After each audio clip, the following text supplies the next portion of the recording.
Hey guys, Mark Holmes here, and as always, I want to thank you all for watching, commenting, subscribing, and being part of the Joe Boo Sports Report.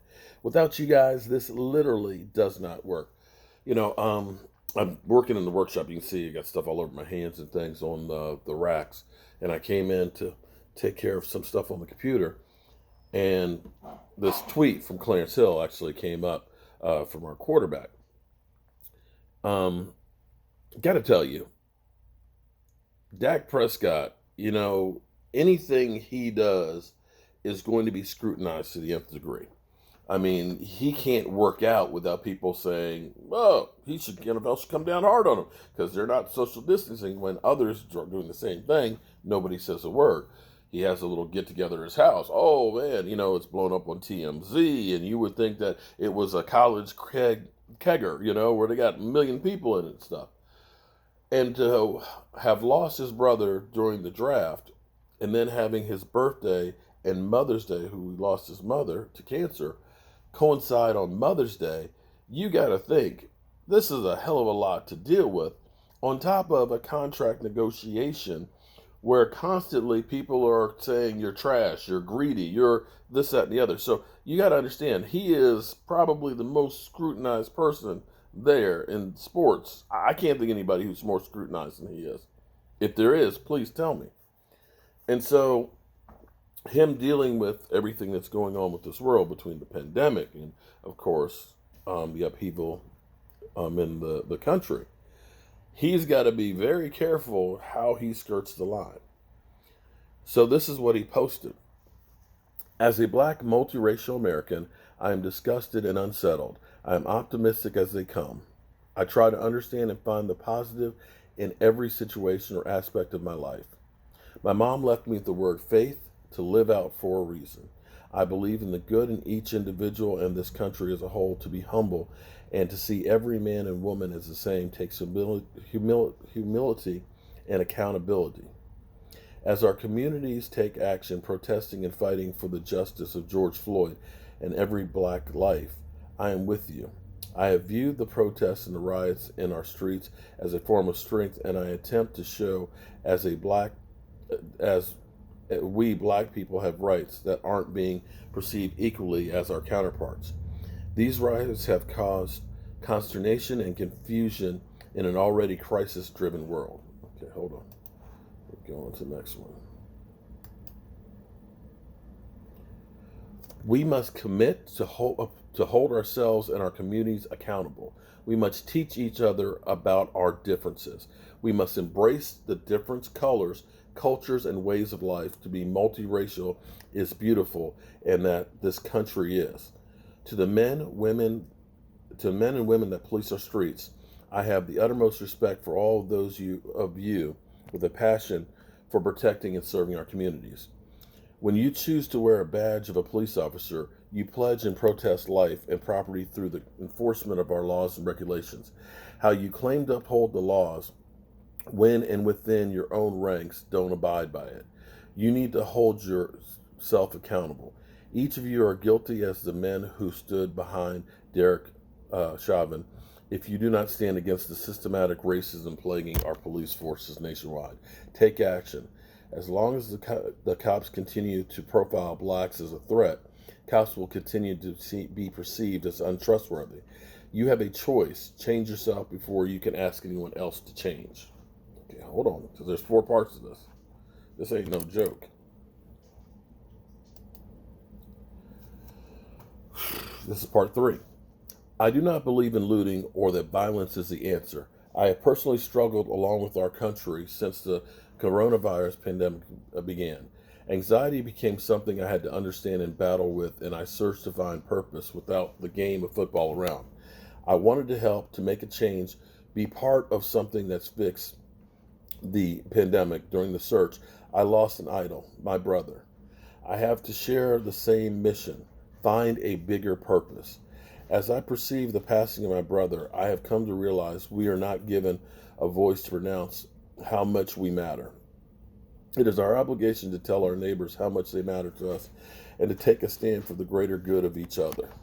Wow. This is unbelievable. I stand to make a change. I stand to see our country whole. I stand to make our country equal. I stand to help our streets and communities trust one another. I stand for Black lives. I stand for love. I will take action and help. I will act alongside all of you. I will clean our streets, our communities, not only of the looting and violence, but most importantly, the racism, racial profiling, and hate. I plan to take action and pledge $1 million to help improve our police training and address systematic racism through education and advocacy in our country. God bless all of God bless all love, Dak Prescott, faith. Finish the fight. Finish for. I literally have goosebumps right there. That was a response that is beautiful. Because, see, and this is something I've kind of struggled with too, because being multiracial, people will say, you're black, or people will say, oh, you're Spanish. Well, I'm a mutt. I'm an American. I know I've got black in me. I know I got Indian in me. I know I got some Irish in me, and who knows what else. I am a human being. I am black. I am Indian. I am Irish. I am who knows what else. But more than anything else, I'm a person. And it's difficult because for me, things that I dealt with as a child, when I went to elementary school, we were first class integrated. In my skin complexion, I was friendless. The white kids would say, you're a nigger. Black kids would say, you're light, bright, and damn near white. You're a wannabe. So I was kind of stuck in no man's land. Dak is multiracial. Same situation. I thought what happened 48, 49 years ago for me, I didn't think as an old man that we would still be dealing with these issues right now. There's problems, and people will choose to ignore them or say it doesn't matter or it's not a big thing. Until something happens to you, it doesn't matter until you felt it.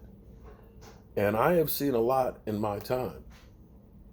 What everybody wants and everybody deserves as an American, it's the good old American dream. Everybody wants to feel safe. Everybody wants to have an opportunity. Everybody wants to see their kids do better than them. You want to see your kids graduate, go to college, get a good job, have a great marriage, see grandkids. We're not different. Unfortunately, too many people will look and say, oh, that's this person right here. They're automatically this. So we treat them like that. And that's a sad thing because there's good and bad in everything. And you have to open up your mind and your heart to see. You have to judge each person as an individual. And in my life, I've looked at people and I've assumed, oh, don't talk to that person because that's one of those, And come to find out, that person that I had preconceived notions of is one of the greatest people that I've ever met. And you have to understand that everybody can teach you something. And it's time for us to all try and work together. I applaud Dak Prescott, man. And this isn't a Jason Garrett clap. That's a strong message. And that's one of the reasons why I look at Dak. There's more that goes into being a quarterback than just having a great arm or ability.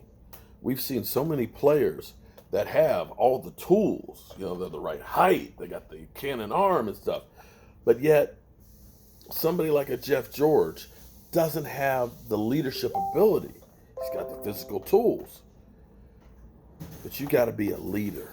And that, my friends, right there, Dak is putting his money where his mouth is, and he is a leader. Props to Dak Prescott. Props to Dak Prescott. I applaud him. All right, guys.